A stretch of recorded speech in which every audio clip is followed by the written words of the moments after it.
Access granted. God, Church. Perfect.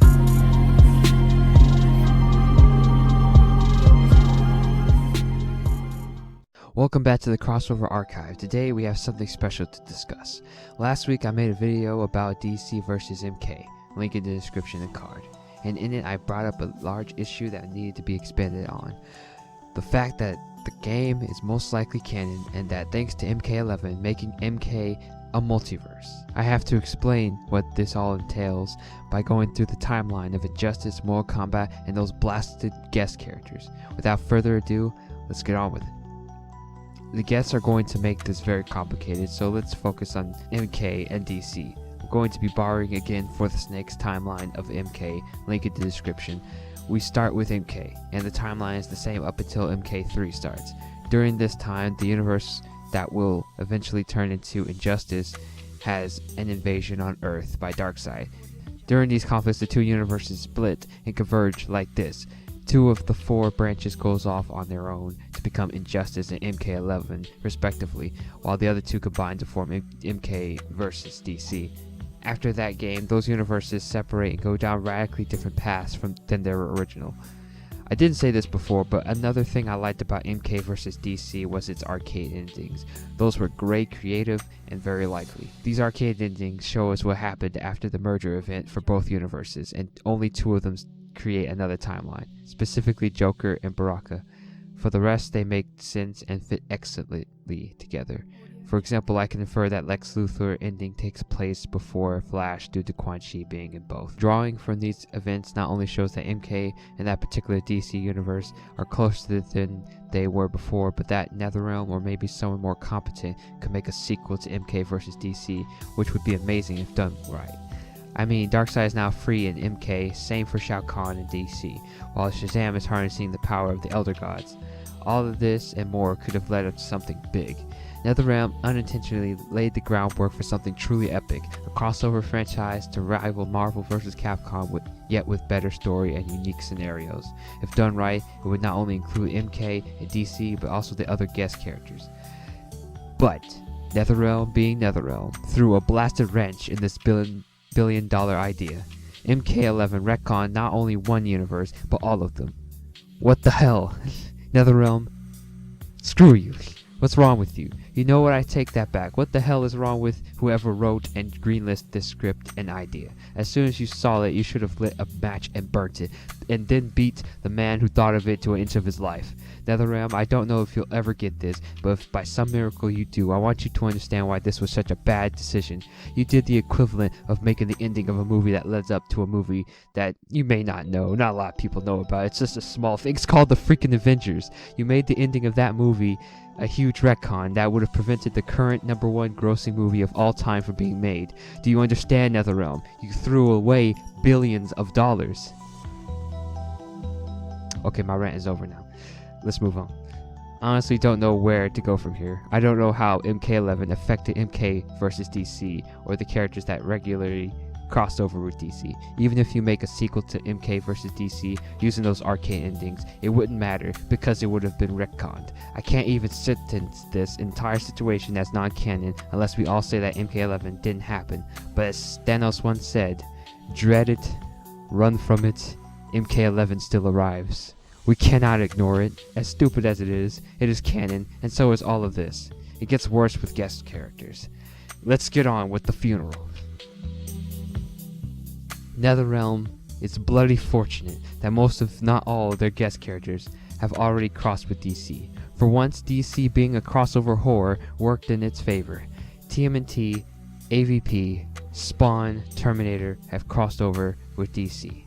I don't want anyone else falling victim to Netherrealm's stupidity. The horror films are too insignificant. I don't think they crossed with DC, but they are small enough to not matter in the grand scheme of things. In DC, not in DC, who cares? The problem is that I don't know who those guest characters have crossed over with. They probably crossed over with Marvel because who hasn't, but I don't know if they have crossed with any other franchise that might make this crazy web even more wacky. Since Darkseid is still in Injustice, that means that the universe that Sub-Zero and Scorpion travel to is not the one that participated in the crossover. Scorpion probably survived the transformation hinted at in his arcade ending, which would explain how he was able to beat Trigun. The way they came to that different universe is due to magic going haywire, due to Shao Kahn not being in MK. The story could have went the same way as the norm, but I doubt it due to the arcade endings. Now you could be wondering, what if the Scorpion and Sub-Zero was from the normal MK universe? Well, first off, are you telling me normal Scorpion could be Trigun? No.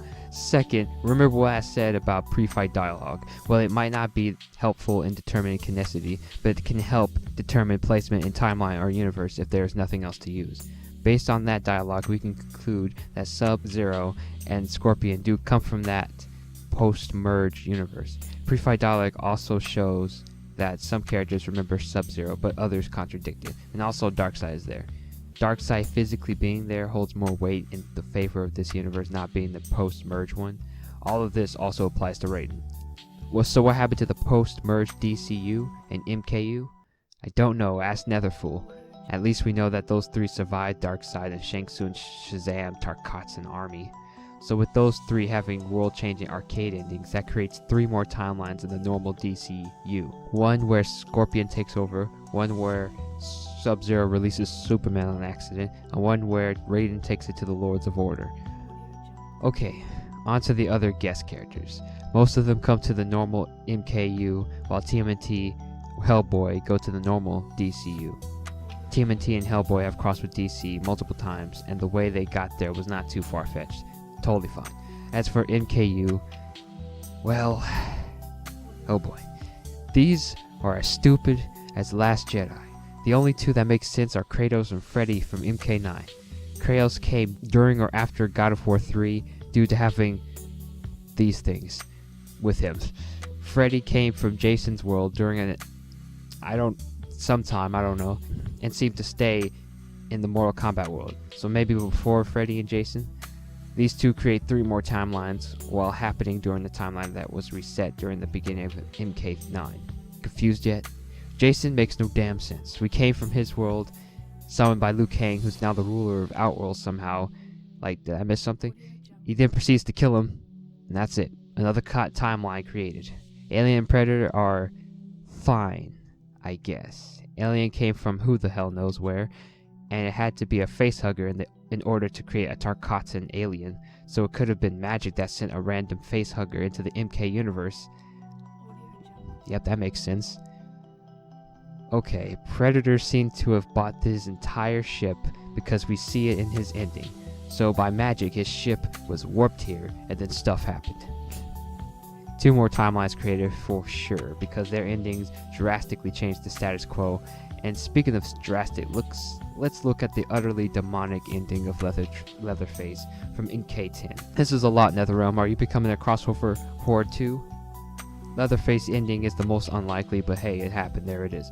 He creates another timeline because he pretty much kills everyone. Only Kratos returns to his world while the rest stayed, and thus was wiped out by MK11's ending. At least that's one good thing that did. Oh wait, no it's not, because the game has more characters coming. Who knows what their endings are going to do. Please don't do anything that can't be snapped away by the ending. Especially with Spawn. Please. So, how many timelines does that make? How many worlds did you stick in the Overvoid? Ignoring the guest character's original timeline, but including the 21 timelines introduced by just MK11, all tallied together, now there are 42 timelines in MK/Injustice, all within DC's Overvoid. This is not even including base characters' arcade endings from Injustice and MK, from each game. That's well over 100, all of it wiped out by Chronica.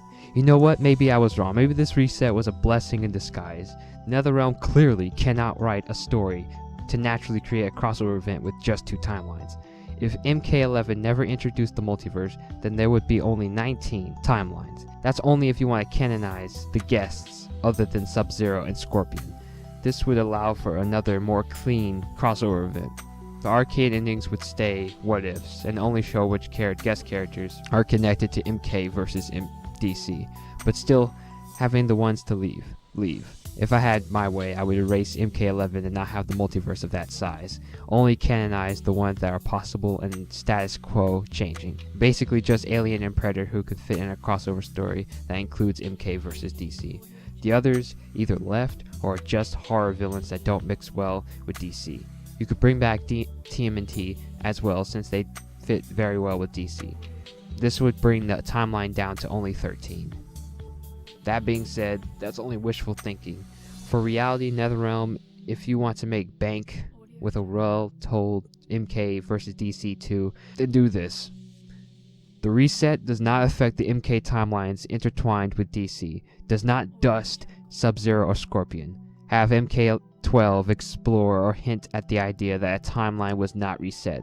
This can allow you to first make a prequel game to explore what happened to both post MK versus DC timelines before catching up to MK12. During MK versus DC 2, hint at one of the MK characters feeling like they were about to be dusted, but have that feeling pass to signify what happened in MK11. This is just a rough idea, but it can get the ball rolling. So if you did this, the timeline would go something like this.